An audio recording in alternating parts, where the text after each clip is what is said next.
in it. And in the sense of science, in using data and also having theories and models and explanations and making predictions and confirming those predictions, the birth of astronomy is essentially with the Greek philosophers.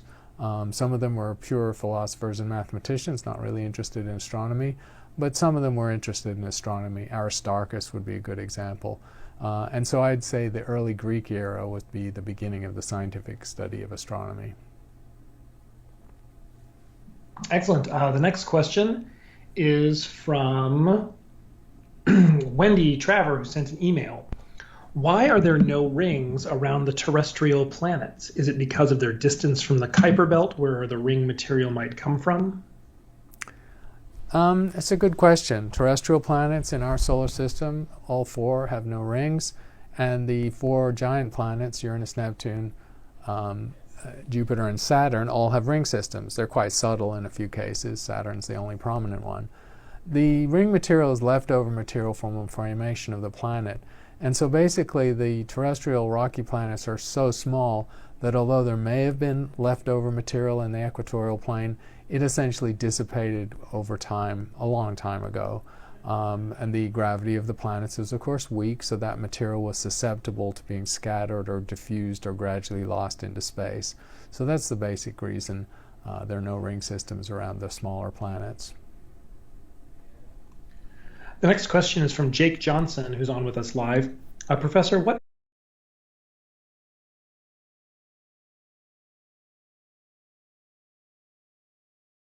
evidence do we have that our sun is a third generation star? And perhaps you can talk about what third generation stars are.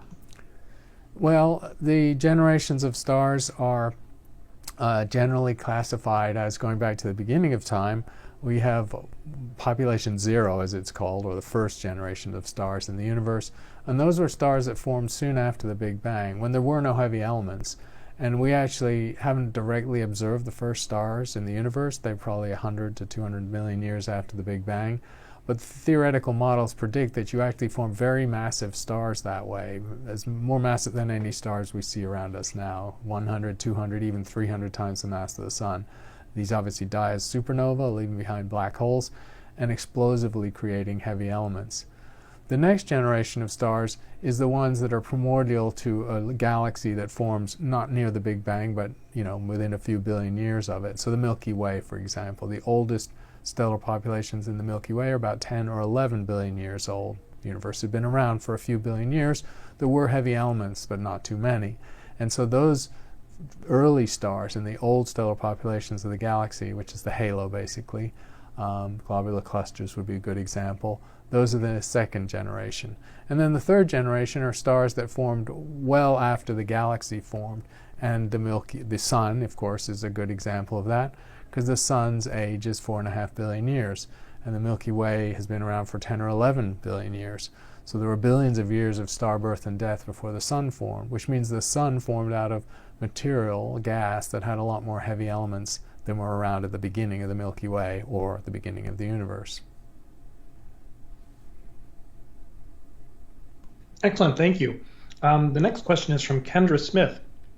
Is it true that the ancient Greeks weren't good astronomers because they lacked good weather conditions? I think the ancient Greeks were not good astronomers because that wasn't their primary interest. I've been to the parts of Greece where the ancient philosophers were situated, which is not just what is modern-day Greece, but some of the islands off the coast of Greece, like Samos, and the coast of Turkey, actually. The Greek Empire extended over to what is now Turkey. And that has a Mediterranean climate, and there's clouds and storms, but there's a lot of sunny days. So the weather's not terrible there. There certainly would be possible to do astronomy. I think the reason they didn't do observational astronomy is it was not part of their tradition. They ended up with a philosophical tradition that gave primacy to the ideas and the thoughts and the concepts and even mathematics rather than observations. So they just did not have an observational tradition. They also didn't have any tools because the telescope was not going to be invented for over a millennium and a half from the time of the Greeks. So they were stuck with naked eye astronomy the way every human had been for thousands of years. The next question is from Shanaz Rafiq, who would like to know what is the rarest astronomical phenomenon and why? An interesting question. So it's like a bit hard to say what the rarest astronomical phenomenon is. Some things happen quite frequently. There's a supernova that goes off in the galaxy about once a century. So that's a pretty rare. So that's definitely at the rare end of the spectrum.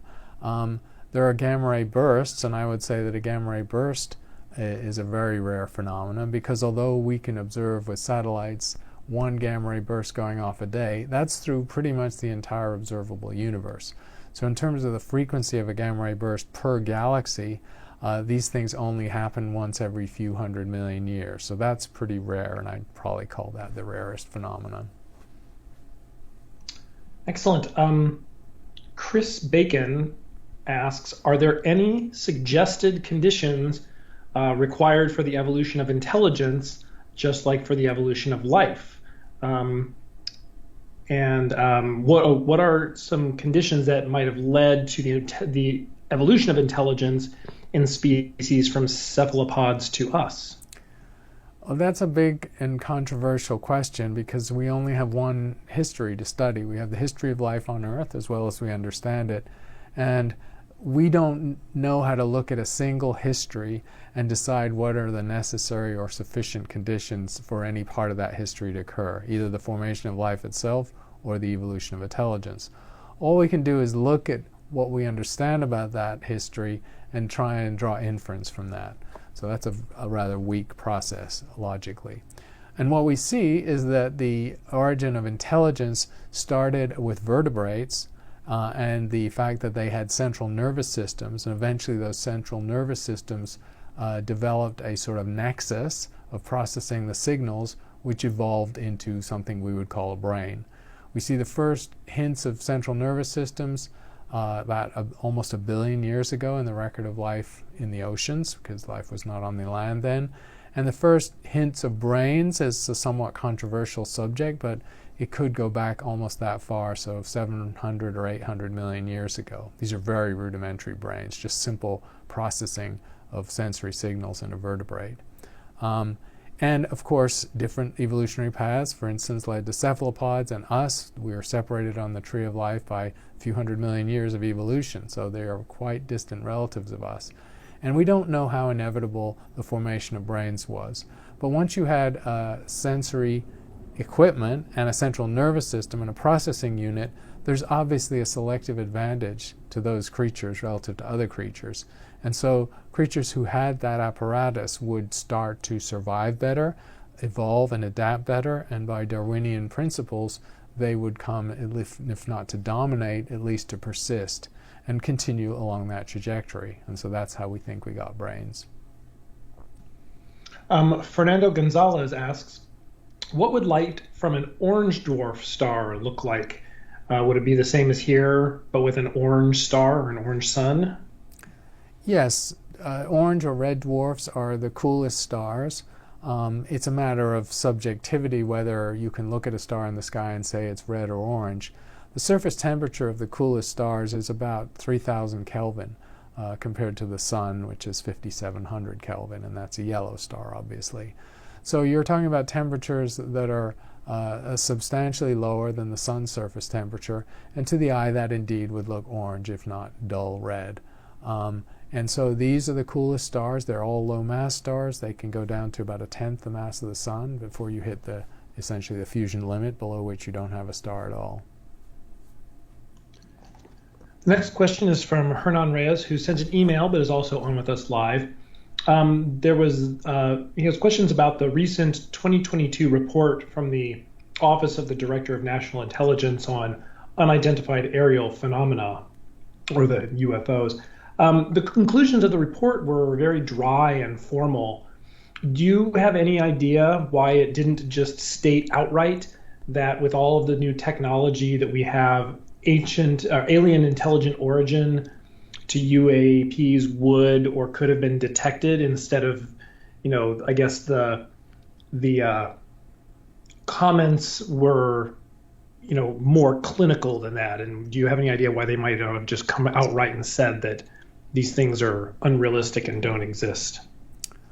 Okay, first, good to have Hernan with us. He's super loyal to these live sessions and always has good questions. This report, I read it, it's less than 12 pages long, wasn't hard to read, is this is just a placeholder. The DNI, the Office of the Director of National Intelligence, was pretty much mandated to report to Congress every year on progress on the unidentified phenomena issue. And so this was a report that just had to be issued by the end of the year. And it's very short, it's cursory, as you say, and it has no new information. It makes no new interpretation of the sightings. It does put a number on them as something over 500 that they've now classified or cataloged and are trying to understand, but there's no new understanding in this report. So it's essentially kicking the can down the road when there will have to be a lot more analysis, a lot more culling of data to get only the good data, that it's actually telling you something, as opposed to the imperfect or insufficient data, which is telling you nothing. And that is probably going to take a few years. Doug Singbush asks, would you explain wormholes and quantum entanglement and how they are related to each other? So the two topics you might want to treat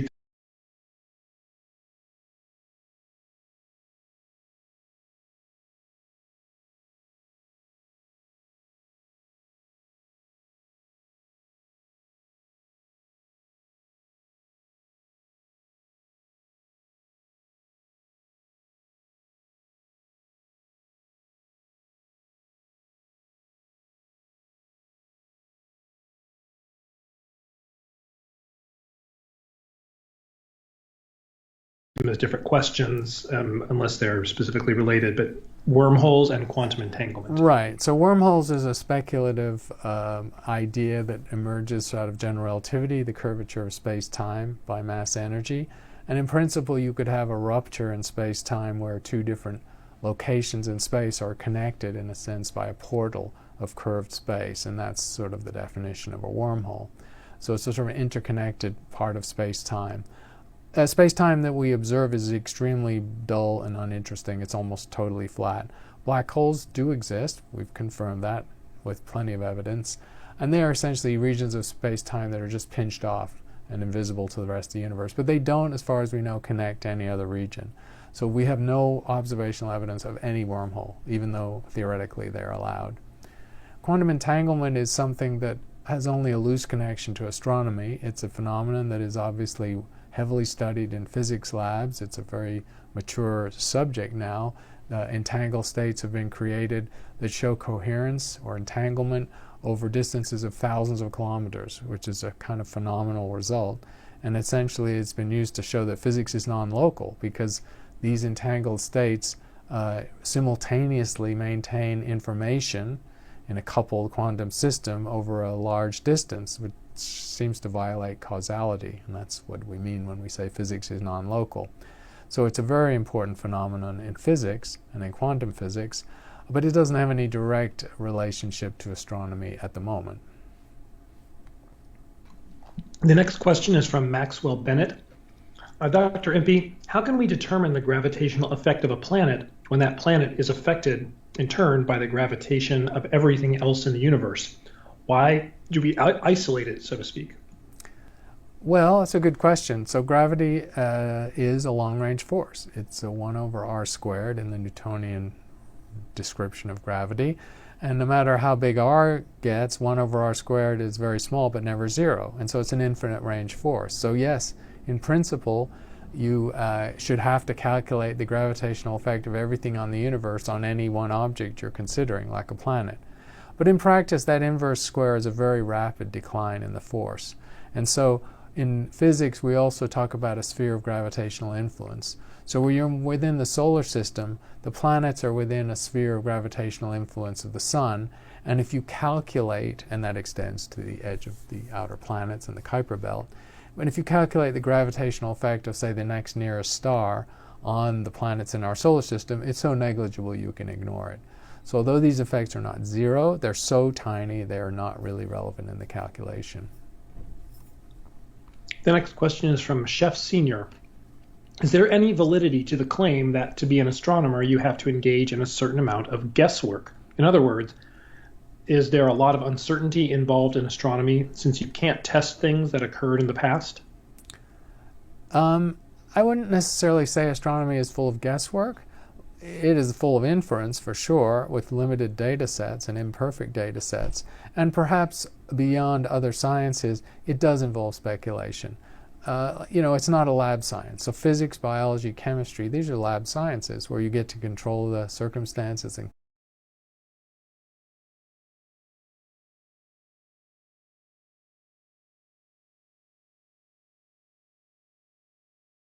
conditions and set up your own experiment. In astronomy, the experiment is given to us by nature. It's the objects out in space.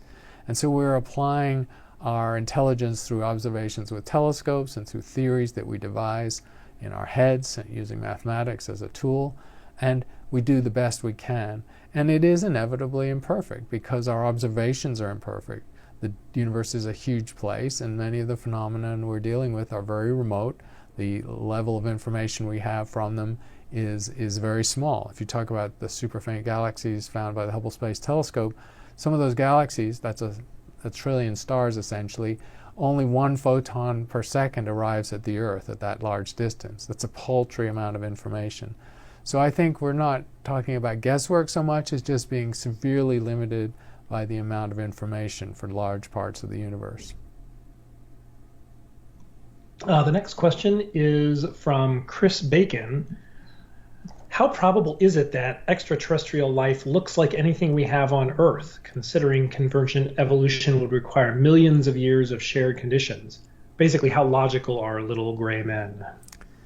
I think the issue of convergent evolution when it applies beyond the Earth is a very interesting one and it's completely undecided. Evolutionary biologists still don't agree over the relative importance of contingency and convergence in the history of life on Earth. There are examples of strong convergence, the development of eyes, for example, as sensory devices in species that are quite separate on the tree of life. So these are independent origination. That's an argument for convergence. But there's arguments for contingency, where a slight change in the conditions or random influences of outside forces have changed the history and the path of evolution. Once you go beyond the Earth, I would say contingency will probably dominate rather than convergence, because the boundary conditions of physical and chemical conditions on another planet, even if it's rather Earth-like, will still be different from the Earth. There's no reason to expect you should end up with the same creatures, and then there's not even a reason you should expect the same biological basis. It's not obvious that DNA and RNA and cells, the way we understand them, are going to be the basis of life beyond Earth.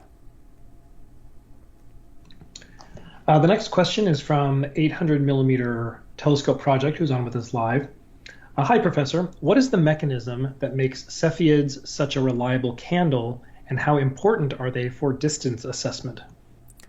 So Cepheid variables are really important. The short history here is that Cepheid variables, that's a Latin name, obviously, after the constellation they originally discovered, the prototype. The discoverer was a man called John Goodricke, who lived in England in the 18th century, and he was a brilliant young man observing, and sadly and terribly he died. I don't remember how old, but in his early 20s from pneumonia, I think, observing outside and so on. So he made this amazing discovery, and then he died. Didn't have a whole career in astronomy. The objects he found are regulated by a thermostatic mechanism where the envelope late in this star's life, it's quite a massive star, a Cepheid variable, becomes unstable. And as the envelope balloons, the fusion rate goes down and the envelope collapses, and then the fusion rate goes up and the envelope swells. And this is a sort of oscillatory mechanism, thermostatically controlled. And that's a great regulator, which means they have this very specific behavior, where the period of that oscillation or pulsation is very tightly correlated with the luminosity of the star. And that's what makes them good distance indicators in astronomy. So I'm going to go ahead and jump ahead to this one because it's related to what we're talking about. Nikhil, who's on with us live, Madhunuri would like to know, how can we know how far other stars or galaxies are away from us? So distance measurement in astronomy is a difficult thing. The only reliable distances, we can, for example, measure the distance to the moon and even the nearest planets with radar. So we can use direct bouncing of signals at the speed of light and measure the timing. That's very direct. Beyond that, in the nearby universe, we use trigonometry, parallax. And with satellites like Hipparchus and Gaia, both east emissions, we can measure parallaxes to millions of stars. And so these are just trigonometric measurements from the Earth at two sides of its orbit of the Sun, making a long skinny triangle, and you measure the apex angle, and there's direct measurement by geometry. So for that set of stars, we use geometry. All these places beyond that, which is most of the Milky Way and all other galaxies, we have to use a distance indicator of sorts. So it might be a star that has a standard indicator of its luminosity, like a Cepheid variable, or its peak brightness, like a supernova, a type 1 supernova, and those are the best distance indicators. Once we get to the far-off galaxies, there are no distance indicators because you can't detect the supernovae, you can't detect the Cepheids, and you're left with the properties of the galaxy itself. But galaxies cover such a range of luminosities, sizes, and shapes that there's no single property of galaxies that's an indicator of its distance. So distance measurement beyond the nearby universe is actually very difficult. The next question is from Lawrence K. Hi, Professor. Are dark matter and cosmic microwave background radiation absorbed by black holes? It's a good question. Black holes are gravitational pits. They are gravitational engines, too. They create a lot of energy in their nearby regions. And yes, microwave radiation, if it's nearby a black hole, could go inside the event horizon and be trapped. But it's moving at the speed of light, of course, so it's not a genuine sink of radiation. Black holes are not radiation sinks. They are matter sinks, and they will draw in dark matter, which dark matter exists, and it's 7 times more abundant than normal matter. But for that reason, most of the stuff inside a black hole, whatever it is not dark matter. It's normal stuff. But some dark matter exists inside black holes, yes. The next question is from M, who's on with us live. What are some basic things that every astronomer should know? Well, every astronomer has to know, the objects in the solar system, the inventory of the nearby universe in our solar system. Every astronomer should know the nature of the nearby universe, what the galaxies are in the nearby universe, their different types and sizes. Every astronomer should know the theory of stellar evolution, how stars are born, how stars evolve and how they die, where the heavy elements come from. And every astronomer should have a rudimentary knowledge of cosmology, which is the Big Bang theory of the universe, the evidence to support it, and maybe the limitations of that theory. The next question is from Scott Silva. How can you tell the mass of any particular black hole, especially supermassive black holes at the center of galaxies?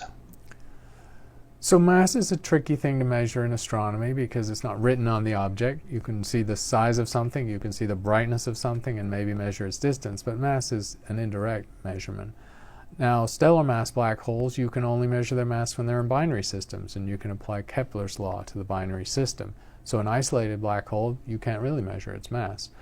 Supermassive black holes in the center of galaxies are in a different situation because they are at the center of galaxies, and they themselves are a small fraction of the mass of the galaxy. For example, a Milky Way black hole, 4 million times the mass of the Sun, and the total mass of the Milky Way is close to 1 trillion times the mass of the Sun.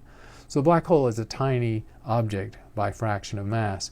And so you can use the way objects move around the black hole, stars, as little test particles to measure the mass of the black hole. And that's a pretty accurate measurement that was done for the Galactic Center a decade or so ago.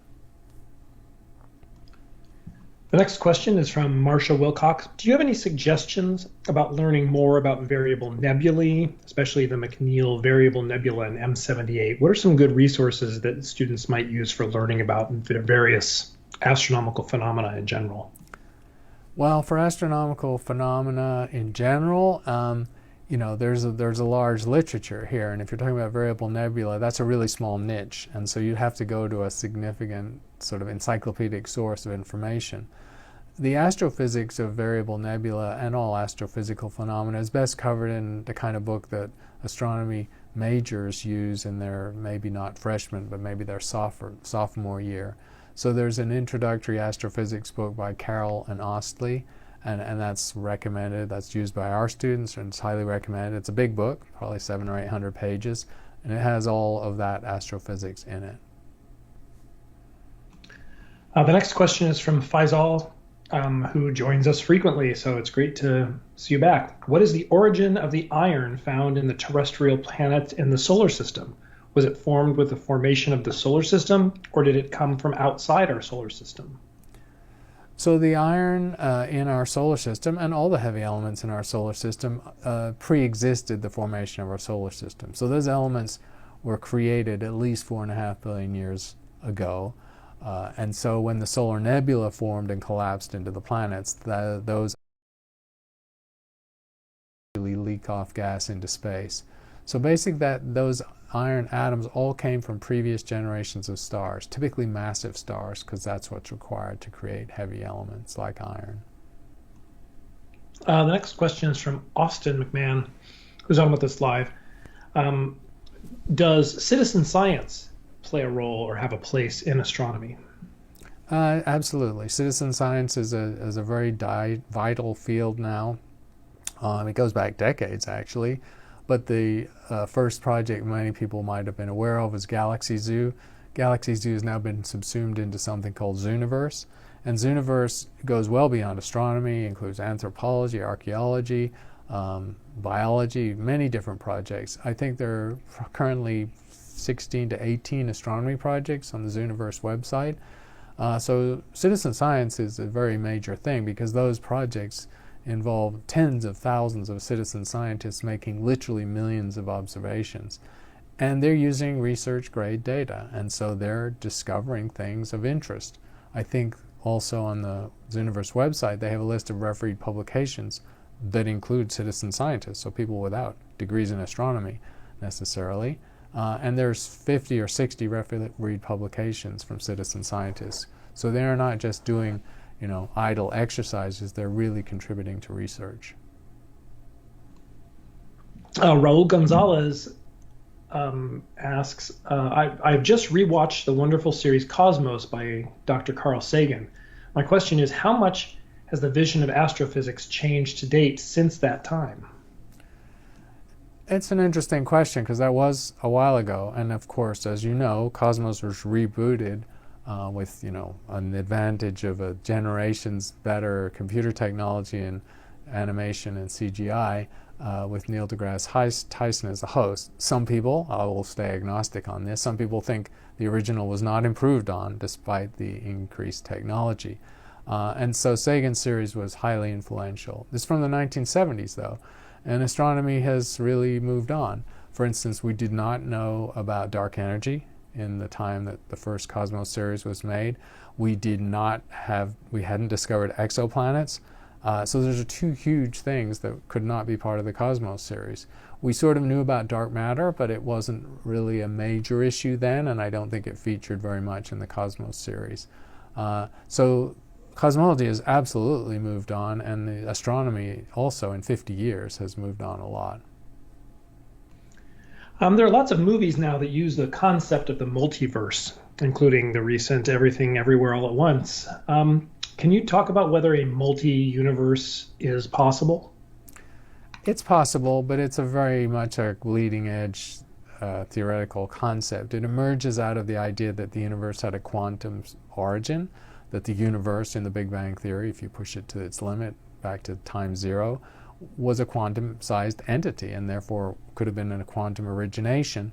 And if we had a quantum origination of our large and old space-time now, perhaps there were other space-times created before, after, or simultaneously.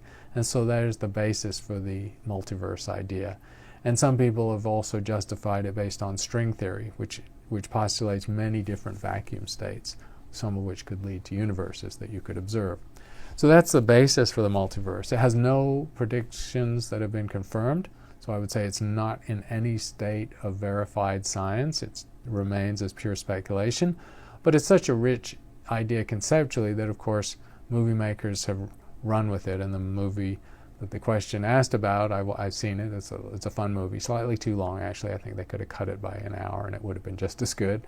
But it's clever, and so it plays out these parallel universe ideas. And so it's a rich fictional concept, even if it doesn't happen in the real universe.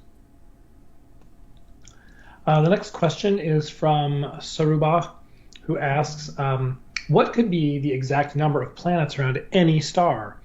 Are there any simulations or mathematical formulations that could describe this? How many planets could be around a star?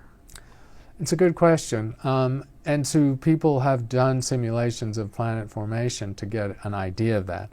We know we live in a solar system with 4 terrestrial and 4 gas giant planets. We've demoted Pluto, and there's a lot of rocky stuff in the Kuiper Belt, but say 8 planets. Is that a typical number? Is that a high number, a low number? Simulations of planet formation around sun-like stars say that it could well be a typical number, that it's unlikely you have no planets, that you're almost always going to have at least a handful of planets, but it's also perhaps unlikely to have more than 10 or 12. And then there's a reason for the high end. The high end comes because planets have a large reach with inverse square law gravity, and so if the planet spacing is too close, they interact with each other, become unstable through resonance, and eject planets from the solar system. So it's a naturally limiting process. For example, if you did the thought experiment of dropping a planet into our stable solar system between the orbit of Earth and Venus, or Venus and Mars, or Venus and Mercury, between any 2 of the terrestrial planets, it would not only very likely get ejected, but it might alter the orbits enough to eject one of the existing planets. So the solar system, in a simple dynamical sense, is full, and that provides an upper bound to having a very large number of planets in any solar system. Excellent, thank you. The next question is from John B., who asks, when was the Milky Way named and by whom? The Milky Way was originally Via Lactea, that's Latin, and so the way of milk, and it was connected with a myth where Andromeda is suckling, I think it's Hercules at her breast in the mythology, and he wrenches away from her breast, and the milk spills and sprays across the sky, and that's the Milky Way. So it's a myth or a legend from Greek and Roman times, essentially, and the Milky Way original designation is from the Latin. So it dates back 2,000 years.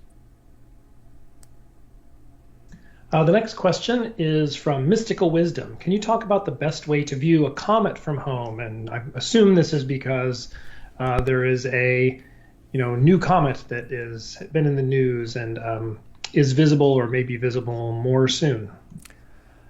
Comet viewing is difficult. Comets are, you tend to see images of comets that look quite spectacular. They're taken with significant sized telescopes, even from amateur astronomers who these days have 10, 20, even 10, 20 inch or even meter sized telescopes.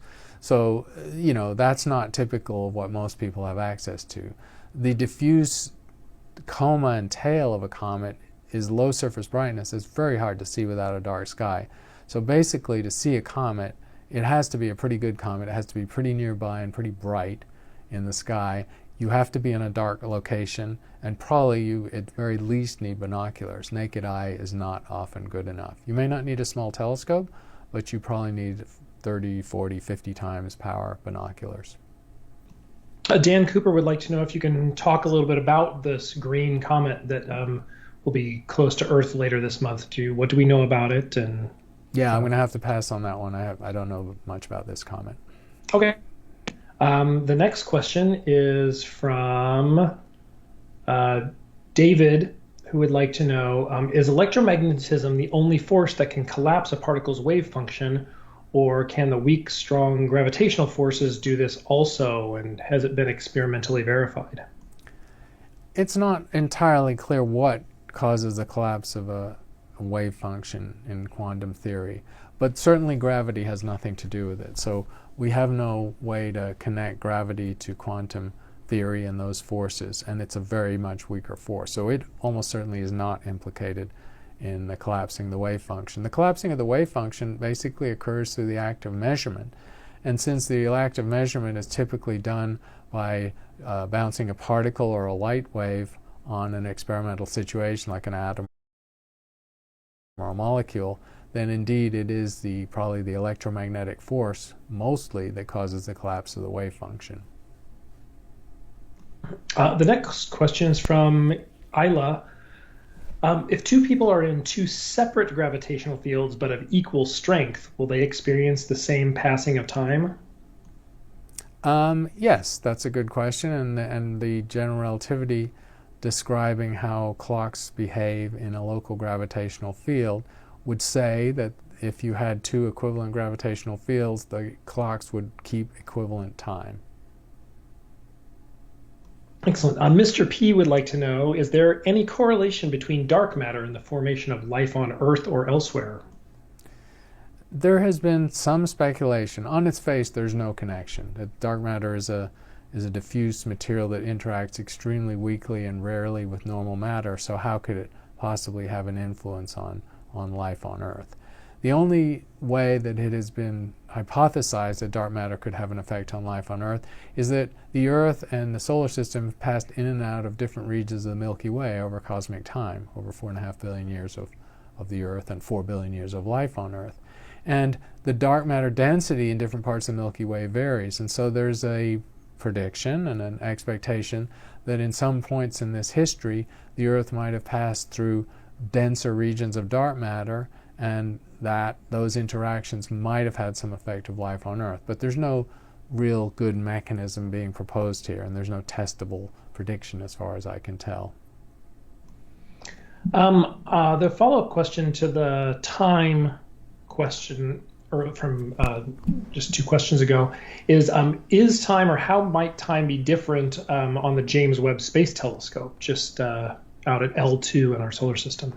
Right. The James Webb Telescope at a distance 1 million kilometers from the Earth is in a gravitational balance point. So the local gravity is very weak. And so the James Webb Space Telescope, if it had an atomic clock that was keeping super accurate time, that would keep slightly different time than a clock on the Earth's surface, subject to the Earth's gravity. But we don't have any accurate timekeeping on that telescope. It uses crystal oscillators to keep local time, but they're not accurate enough to measure that kind of a gravitational effect. Arnold Ginsberg would like to know, what is the limit in the measuring of the redshift of astronomical bodies? The limit in measuring the redshift is, it's a couple of different limitations. One is the ability to measure the radiation when it gets redshifted too far. One of the reasons the James Webb Space Telescope is now being used to measure distant galaxies is once the redshift gets beyond a factor of 10 or so, the radiation, which is the sum of a bunch of starlight, of a distant galaxy is moved right out of the optical range. And so you need an infrared detector, and a very sensitive infrared detector in deep space with a dark background. So one of the limitations on redshift is at high redshift you have to be observing in the infrared. Another limitation of measuring a redshift is that you need significant amount of information. Just measuring the brightness of an object gives you no indication of its redshift or distance. It's just not enough information, because something can be very faint because it's intrinsically bright and very far away, or intrinsically dim and very nearby. You can't tell the difference. You can measure the colors, wavelengths of different filters of an object, and get an energy distribution, and that might help you get a redshift. But the gold standard, and really the only way redshifts are confirmed, is through spectroscopy, which is where you disperse the light significantly so you can chunk it up in wavelength quite finely and look for the spectral features of chemical elements in the gas and the stars that compose the galaxy. And that's the most reliable way to get a redshift. And a lot of the redshifts you might read about in the news from high redshift objects with the James Webb, they are what's called photometric redshifts, which means they are just using colors and energy distributions, and some of them are just not very reliable and will prove to be wrong. Spectroscopic redshifts for very high redshift objects, 10 or higher, are actually very few of them. The next question is from George Wilson. Lots of time questions today. What actually is time? Do we have a definition of it in astronomy? Well, there is a general definition in astronomy and in physics, and there's a general definition out of general relativity, because in general relativity, time is a fungible concept. So you have a thing in general relativity called local time, and local time which is how an oscillation might happen, a radioactive decay might be timed. So a fundamental physical process that has a time sense to it, how that plays out is subject to your local gravity. And so local gravity dictates local time. And so that's probably the most sensible way in astronomy to define time, is through the general relativity definition. The next question is from David Wismer. If I had a magic spacesuit and could stand on a neutron star, what would the time dilation between my feet and head be like? And what would the impact be if I tried to walk in a field with this kind of time dilation? So it's a very extreme hypothetical experiment, but let's just follow it for a minute. A neutron star is a collapsed object that's just kilometers across, and compared to that, a human size of 2 meters is quite significant. So the effect, for example, the tidal force between your head and your feet would of course rip you to shreds immediately. So the experiment could never happen in practice. But let's just imagine for a second that a 2-meter object can exist on a neutron star surface. What would it see? Yes, there would be a significant gravitational redshift difference between the head and the feet, a time dilation difference between the head and the feet, and these would be quite extreme measurable phenomena, because neutron star gravity is very large. The next question is again from Hernan. NASA has plans for a habitable worlds observatory mission.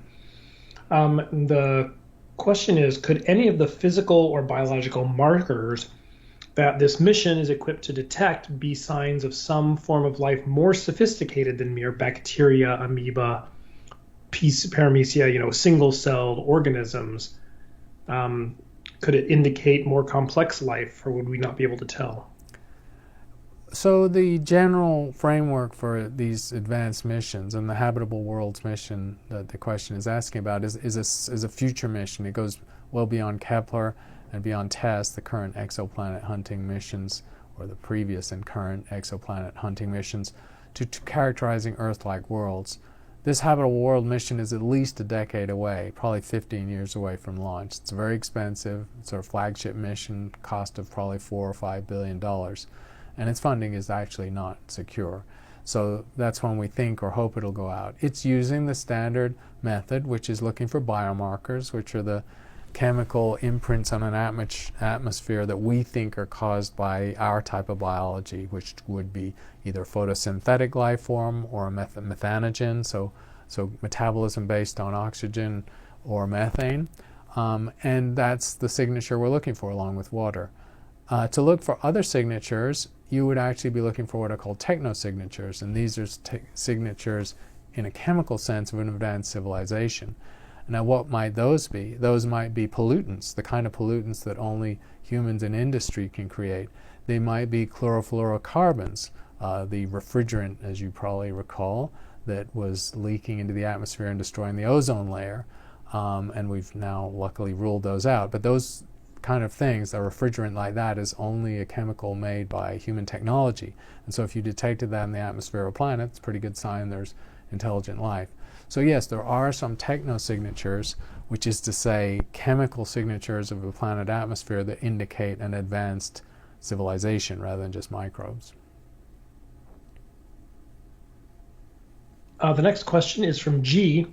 What are the top 3 discoveries most likely coming in the next century, aside from discovering life, that you think would revolutionize our understanding of astronomy? Well, you said aside from, and that obviously is number 1 in any list, which is the discovery of life beyond Earth. And maybe I'd go a little beyond that and say, imagine life about it. I think the discovery that would go beyond that would be the discovery that life elsewhere had a different biochemical basis than life on Earth, that all life on Earth, all life in the universe was not really the same thing. That would be a very profound discovery in astrobiology.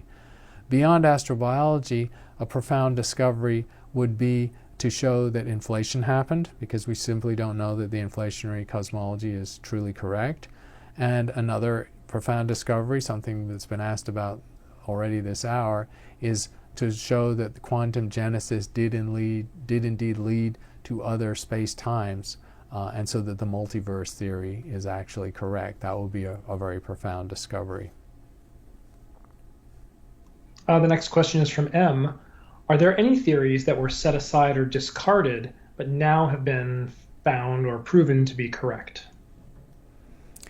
That's an interesting question. I mean, the history of science has many of these examples. The theory of plate tectonics or continental drift by Alfred Wegener was an idea that he had that was completely stomped on and trashed and thrown away until it was shown decades later, after his death unfortunately, to be correct. So there's a few examples like that. In astronomy, not so much. So astronomy tends to move forward and occasionally lurches sideways or backwards. But there are not any theories that we've had in the distant past that have come back to be shown to be correct. Excellent. Thank you. The next question is from one of our live participants. Pekornin asks, how do gravitational waves contain energy? How is it that they carry energy? Right. So gravitational waves are space-time ripples, to use a colloquial word, or oscillations in space-time, in the continuum of space-time. And just like any oscillation, like electromagnetic waves are simply electric and magnetic coupled oscillations, and they carry energy and move at the speed of light. So gravitational waves are directly analogous. They are oscillations in space-time itself, and they carry energy at the speed of light. That's the best way to think of how they can carry energy. And they have an amplitude, and so when LIGO measures a gravitational wave, it's measuring the amplitude of the gravitational wave. When we measure radiation, we measure the square of the amplitude, which is the intensity, and that's a measure of how much energy an electromagnetic wave carries. The next question is from Arif Roni, who asks, can astronomers detect distant planets' magnetic fields? Not yet. So there's some inference of magnetic fields in some exoplanets. We're starting to characterize exoplanets. It's very early days with over 5,200 exoplanets confirmed and another 9,000 or so unconfirmed. We're starting to drill down on the nearest or brightest or the best studied few dozen to measure their more detailed properties, their density, their atmospheres in a very simple way. And alongside that, there's inference of magnetic field. These are not direct measures of magnetic field, like with a magnetometer. So they're sort of indirect measures of the fact that a planet is going to be massive enough to have a liquid core, to have plate tectonics, to have a dynamo effect, which could create a magnetic field. So it's a sort of indirect implication of a magnetic field. The next question is from John, who asks, can dark matter agglomerate as baryonic matter does? Yes, dark matter experiences the force of gravity, of course, and that really most strongly because it has essentially no interaction electromagnetically. So dark matter clusters and clumps just like normal matter. Who asks, can dark matter agglomerate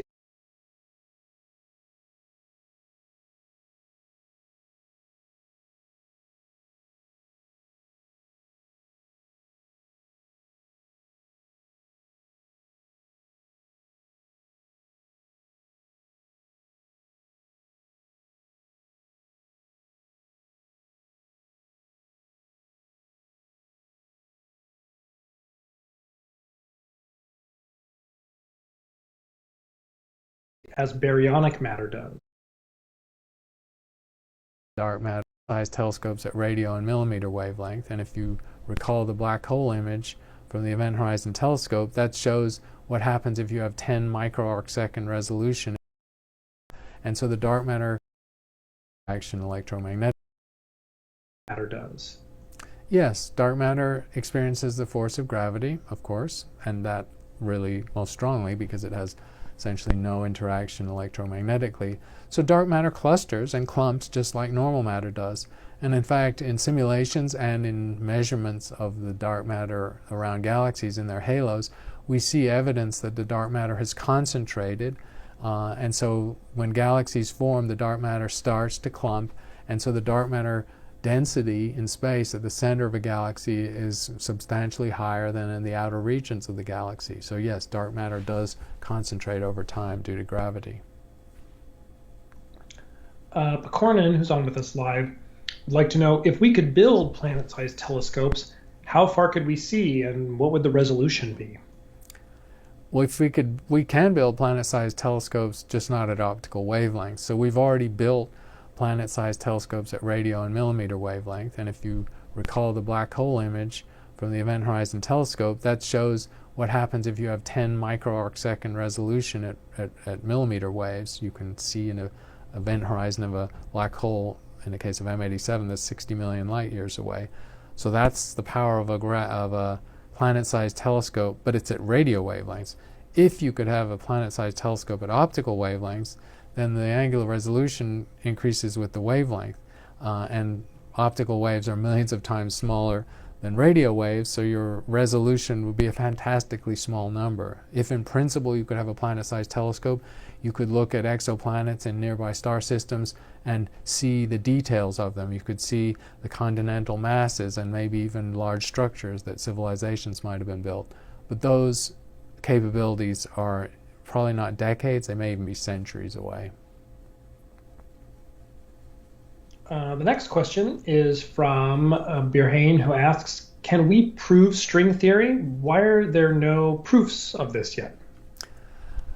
I think the real reason there are no proofs of it is that to verify a theory, and the theory is quite well developed in a mathematical and physical sense, you need observation. You need predictions and observations, and you need to test the theory. It's just the standard way science works. And remember, string theory is operating at an energy scale that's 15 or 16 orders of magnitude beyond what you can create in an accelerator or a lab on Earth. And it's operating on a size scale that's the same number of orders of magnitude smaller than an atom. And we simply cannot access those scales with a physics experiment or those energies with a physics experiment. And so that's why string theory is really very far from being tested at the moment. The next question is from an email from David McKenzie. Can you talk about what an alpha magnetic spectrometer does? And is the one on the International Space Station still functioning, still operating? And has it accomplished what it was meant to do? Yeah, it's a spectrometer that looks at particle interactions with charged and uncharged particles in a sort of solid state substrate. And it's designed to be able to look for dark matter and to look for very subtle interactions of particles by their resonance, essentially. They don't actually have to create light or radiation when they interact with the instrument. They can just collide with the atoms in the detector. And so the one on the space station was a very modest size because that's all you can get into space. And it was moderately successful. I say moderately because space station is actually not a great environment for a physics experiment. There's a lot of clutter, there's ambient radiation, there's noise. It's not an ideal physics environment.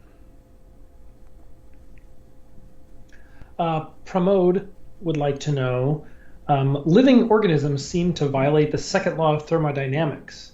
They continually maintain order, of course, by expending energy. As Schrödinger said, living organisms are unstable Maxwell demons whose stable state is to be dead. Is there any research on the physics of the origin of living organism or why life originates? Well, the question of why life originates, or how even, is certainly still up for grabs. As far as violating the law of thermodynamics, that's not true if you draw a large enough envelope around the organism. So clearly, a living organism creates order out of its environment. It metabolizes, it takes in food and fuel, and creates structure. It also emits energy, radiates. So humans radiate heat. So if you draw a large enough envelope around either a living organism or the Earth itself, the biosphere itself, you'll see that thermodynamics is not violated because there's a degradation overall of energy. But since every living organism we've ever encountered or ever imagined is not eternal, then once again thermodynamics is obeyed. It is now 10:59. I think we need to wrap up for today. We have time for one final question. Thank you all for joining us.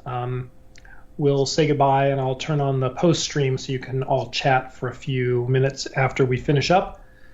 This final question will be from Wendy, who asks, in cosmic evolution, doesn't the Higgs field have to predate the creation of protons and electrons and other elementary particles?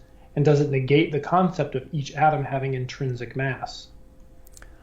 That's an interesting question. So in the history of the universe, we're talking about the origin of everything, then yes, it is indeed true that the energy scale associated with the Higgs field, or the Higgs boson if you like, is on a higher energy scale in protons, neutrons, and other particles. So in a history of the Big Bang sense, it did indeed predate normal matter. And so that field had to be existent in the universe before there were normal stable particles. That's what we expect to be true of the early Big Bang. It's very hard to test that chronology, though, because at that point we're talking about the first trillionth of a second after the Big Bang. That's a good question to end with, and a lot of good questions today. Planets to Cosmology, as usual. Thank you all. Thanks to Matthew for facilitating, and we'll get together in an hour or so and figure out when the next few live sessions are and announce those. Okay, thank you, everyone. Thank you, everyone. Remember to subscribe to the channel and look for those that coming up email. Take care, everyone.